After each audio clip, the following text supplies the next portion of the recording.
Здравствуйте, здравствуйте. Это телеканал новости Лондона Болден. 5 часов назад сгорели апартаменты, в ходе которых умерли люди. Один из тех людей — это герой 2010 года Сергей Владимирович с кличкой Босс. 15:47 по московскому времени в больнице умер второй агент. Незнакомец и его сын умерли.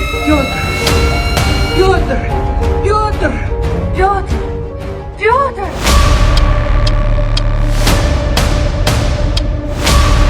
Вы никогда не работали, Антон Ильич!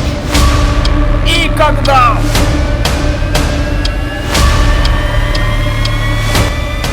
Врача, быстрее врача!